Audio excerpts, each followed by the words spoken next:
It had been a long year. 20 World Series of Tennis events awarded points that added up to a trip to the eventual battlefield, the World Championship Tennis Finals in Dallas, Texas. It was here that the warfare would actually begin. The greatest tennis players in the world engaged in combat to determine the world champion of tennis.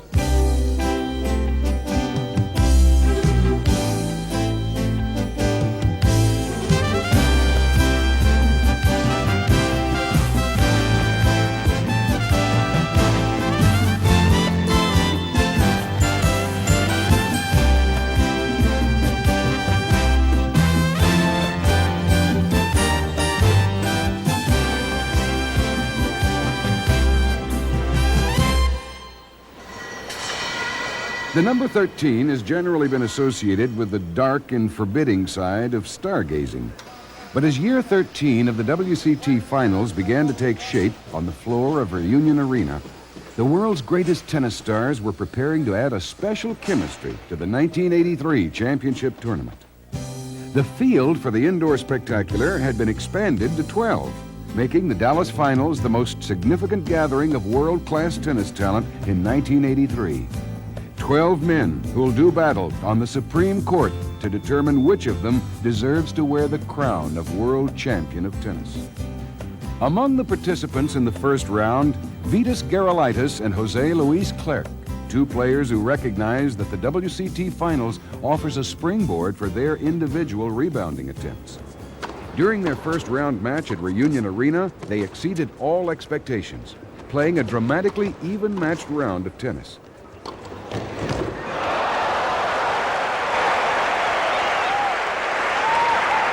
But in the end, it was Gerulaitis who had consistency on his side as he defeated Clerc to move into the quarterfinals of the new expanded field.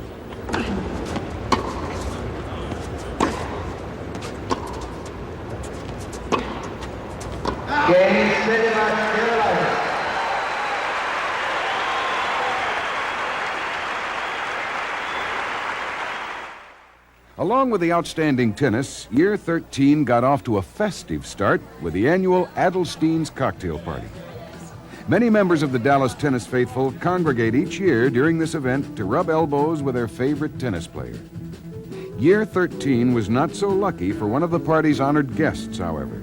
Californian Brian Teacher, who was seated 8th in the tournament, was forced to withdraw with a pulled stomach muscle. His replacement was Steve Denton, who at number 13 in the Nixdorf computer rankings was ranked one notch ahead of Teacher. Denton would now face Australian Paul McNamee in a first-round match. Deep into the proceedings, Denton had forced McNamee to his knees after the two players had split the first two sets. Denton squeaked out a victory with a 7-6 decision in both the third and fourth sets, and let it be known that he was in the Dallas finals as more than a replacement.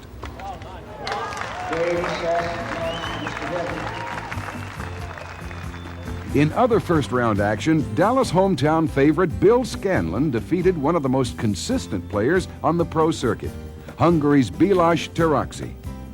And Tomas Smith held on to a precarious lead over Wojciech Fibak in a hard-fought match between the two highly respected players. The field was now down to 8, and the intensity was building with each volley. The players managed to set the intensity aside during the WCT press conference, where members of the international media conducted interviews with the 12 hopefuls. While everyone took a moment to ogle the solid gold tennis ball, Guillermo Vilas seized the opportunity to poke some fun at one of his competitors. You know, I'm sorry I didn't shave for this occasion, but, you know, I don't do all these shavers reclams like he does for Big. So you will see how good he is. Thanks, John McEnroe.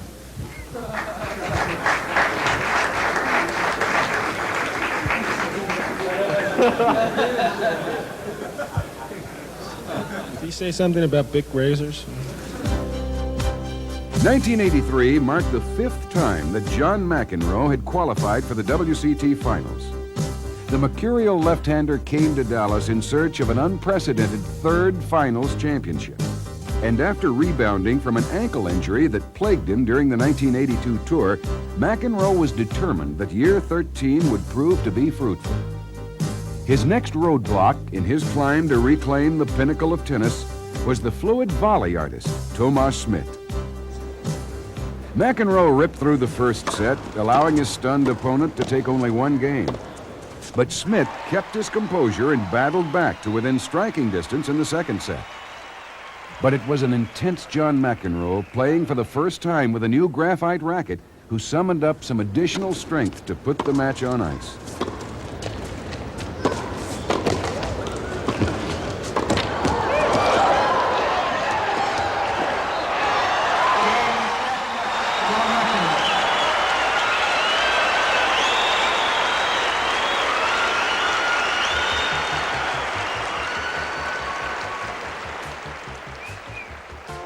If there was ever a more passionate competitor on the Supreme Court than John McEnroe, it had to be Ivan Lendl. The defending WCT champion returned to the site of his coronation after tearing through the WCT tour with victories in Los Angeles, Naples, Hartford, and Detroit. It was nearly a foregone conclusion that Lendl would repeat as champion in year 13, and it was up to the rest of the field to stop him. During his quarterfinal match, the shrewd Czechoslovakian took on the hard-serving Steve Denton. Lendl played the type of match that has become his trademark, an intelligent, consistent round of tennis laced with jet-propelled serves. Denton valiantly resisted, keeping the first two sets close before losing both of them. And then, with Lendl holding a 5-4 lead in the third set, Denton finally succumbed to the skill of his adversary. Game, set, match.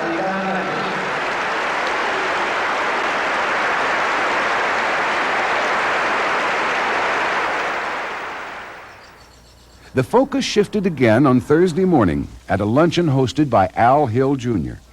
The conversation naturally centered on the superb caliber of tennis that the Dallas fans had witnessed during the early stages of the tournament. But the luncheon also allowed some members of the international press to exchange shop talk in their distinctively accented English. Have you been to South Falkland? I've been there. I have a picture of myself at South Falkland. Fantasia. JR. A un certo punto non si sa chi è che ha sparato JR. Now he's going to die. The media representatives were also playing a little tennis of their own over at the Brookhaven Country Club, where the festivities were still taking place at breakneck speed. They combined forces with some honored tournament guests in the Fun Tennis Tournament, which eventually yielded the courts to the National Easter Seals corporate doubles. Also at Brookhaven, the best tennis talent from the nation's high school ranks took center court in the Future Stars quarterfinals. The big name this year belonged to Patrick McEnroe, the 16-year-old brother of John McEnroe, who eventually progressed to the finals at Reunion Arena before falling to Californian Rick Leach. Game, set, and match, Rick Leach. 6-4, 5-7, 7-6. 7-4 cover. The electricity continued to flow with another quarterfinal match. Bill Scanlon, a three-time qualifier for the WCT finals, against the tournament's fourth seed, Kevin Curran. It would not be an easy night for Curran. In his first WCT finals appearance, he would not only face Scanlon, but he would also take on a partisan crowd that supported its hometown favorite with each volley. Scanlon thrived on the crowd support, and after dropping the first set, he set his sights on his second Dallas victory.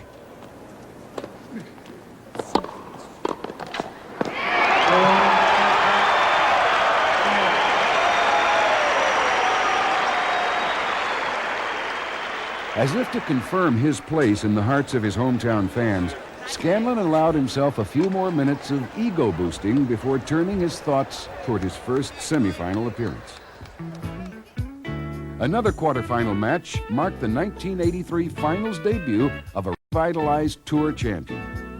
After winning 4 WCT tournaments en route to Dallas, Guillermo Vilas was forced to put his momentum on the line against an equally rejuvenated Vitas Gerulaitis, fresh from his opening conquest of Jose Luis Clerc.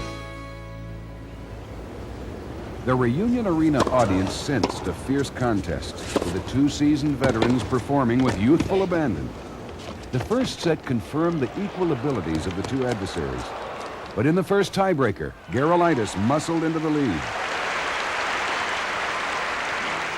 The loss of that set appeared to slow the swelling enthusiasm of Vilas, as Gerulaitis coasted into the semifinals.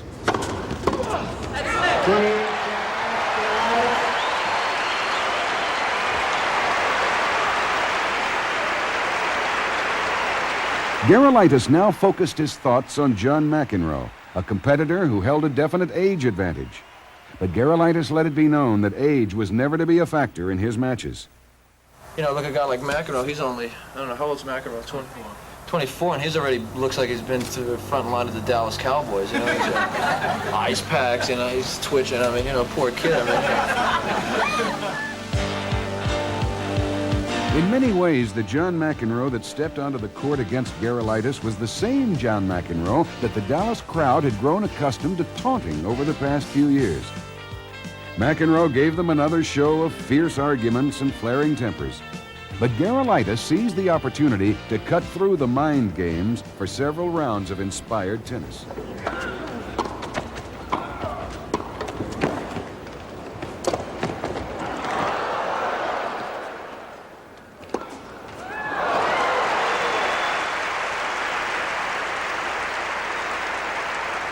But like a sleeping giant who had just been awakened, McEnroe came roaring back, taking the first set with a vicious slam.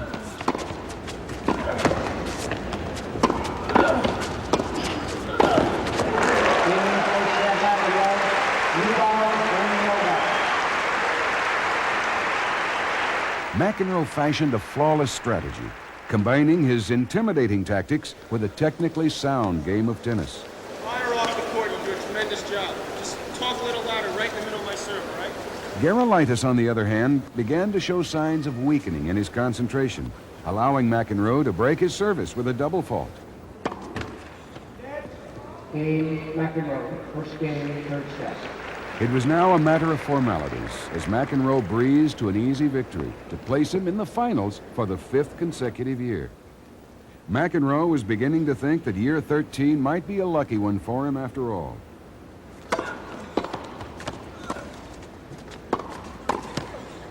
Game set now, McEnroe.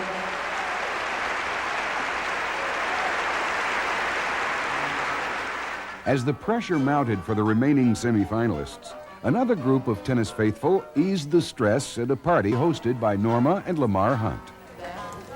While back at Reunion, as the courtmates prepared for the upcoming match, the growing crowd outside the arena signaled the desire for an upset. The Dallas fans wanted nothing more than to witness a Bill Scanlon victory over a seemingly invincible Ivan Lendl. The arena remained silent at the outset, however, as Lendl dazzled the crowd with an array of solid serves. Even Lendl himself appeared pleased with his game, lowering his usually expressionless facade to reveal a glimpse of satisfaction. Game Lendl.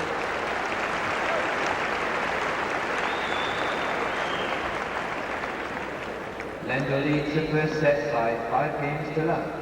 But in the second set, the audience decided to enter into the match, voicing enthusiastic support for Scanlon, much of it to the chagrin of Lendl.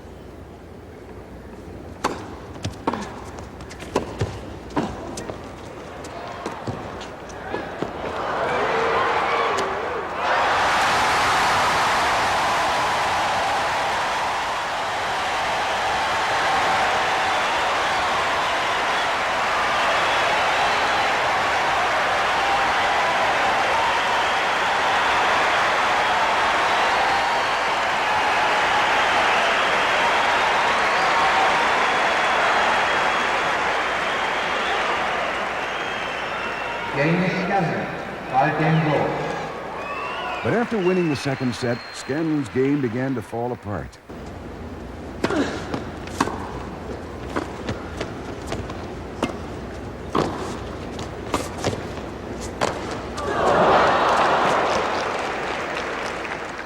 He made a number of unforced errors, while Lendl methodically finished off the match as if to make way for the inevitable, a rematch with John McEnroe. Game 7, Ivan Lendl.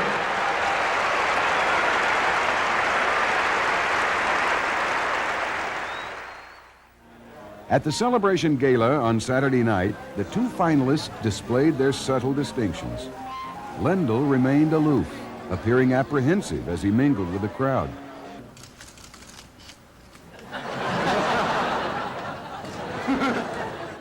But McEnroe remained the darling of the photographers. His exultant air suggested that he sensed another hour of success was near. Keep those flashes.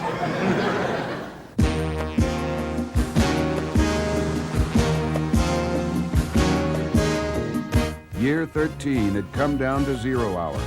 Ivan Lendl and John McEnroe had traveled to the end of the road. And now all that stood between them was a net and their own abilities. The arena was filled, the television cameras were on, and the entire country was prepared to witness another classic duel between the two best tennis players in the world. Yes. 5, 4, 3, 2, roll.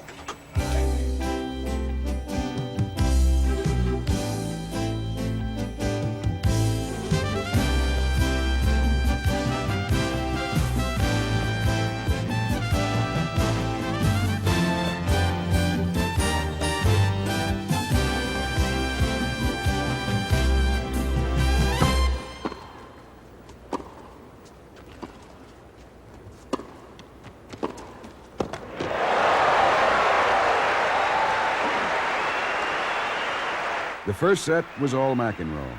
The volatile competitor jumped out to a 3-1 lead while Lendl watched helplessly from across the net.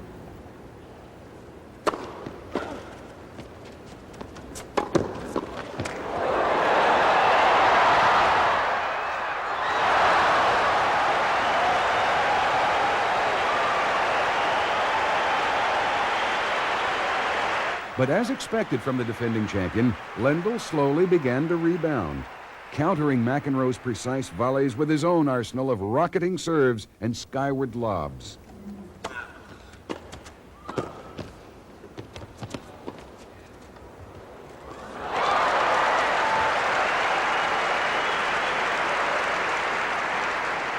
Lendl took the second set 6-4, while McEnroe felt his own game slipping away.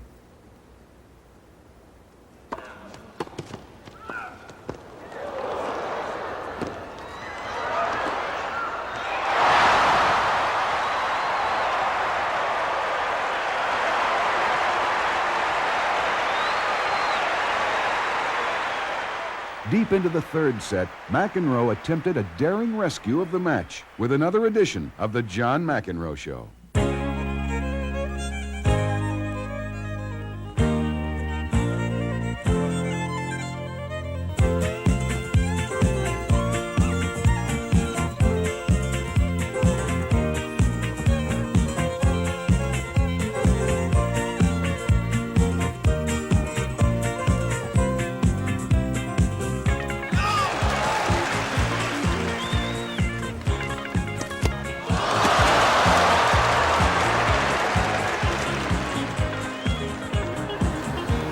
Shut your mouth.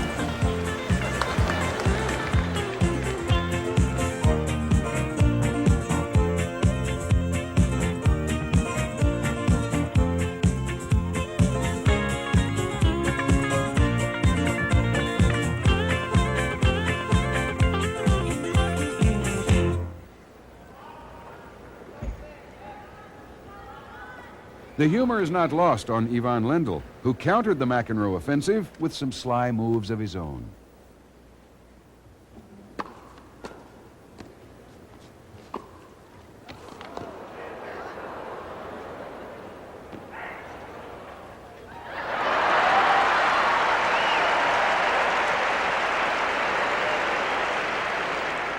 And then, in the ultimate act of defiance, Lendl offered his opponent a chance to see the ball at close range.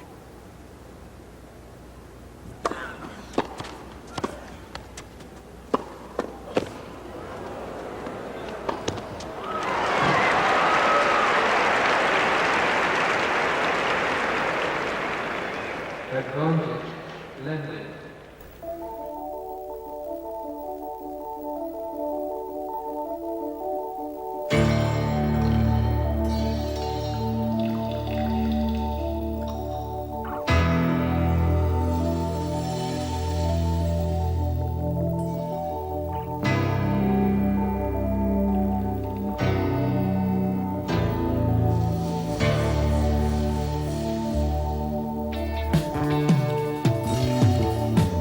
By now, the match had developed into a marathon. In 3.5 hours of competition, Lendl and McEnroe had each captured 2 sets, with each of them nearing the point of exhaustion. But in the 5th set, just as the long hours and constant physical exertion began to take their toll, McEnroe fought off the fatigue for another great volley.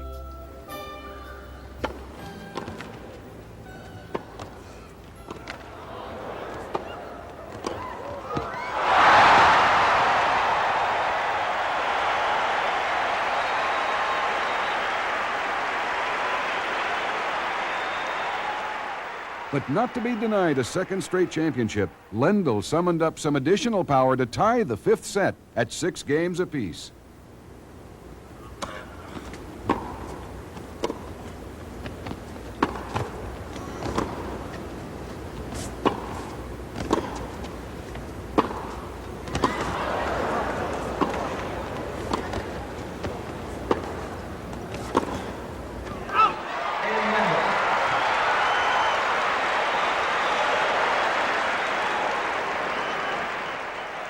After 4 hours, 49 games, and 2 separate tiebreakers, McEnroe bullied his way to a 6-love lead in the final tiebreaker.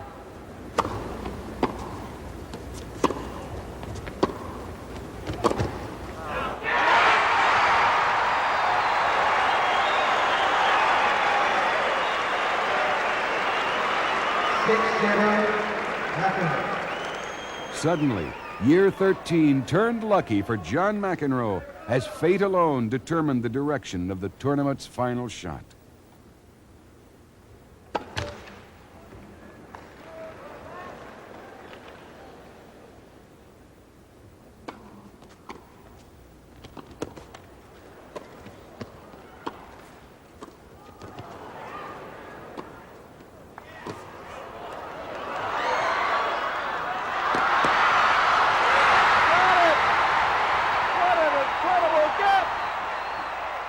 Lendl doesn't think it's over. He thinks the ball came under and around the corner and is going to mark cut. It did.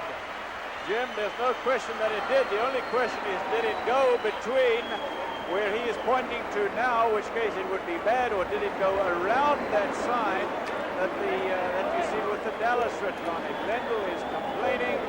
Mark Cox can hardly call it from the chair. Game, set, match, McEnroe. It's over. McEnroe wins his 3rd, the first to do that. Standing ovation. 5 sets, 6-2, 4-6, 6-3, 6-7, and 7-6. Let's watch. We should be able to tell.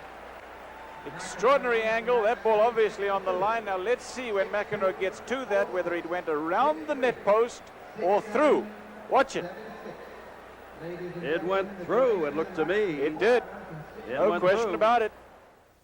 And now, so that we don't forget the monetary side of it, John Pierce again to present the Barclay Visa Award of $150,000.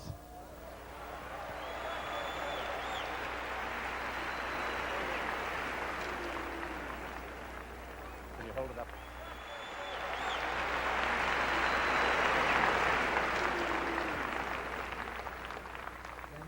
Ladies and gentlemen, the photographers asked for one more session with John with a trophy. I'll ask the official party to come up onto... For an unprecedented 3rd time, John McEnroe wins the World Championship Tennis Finals.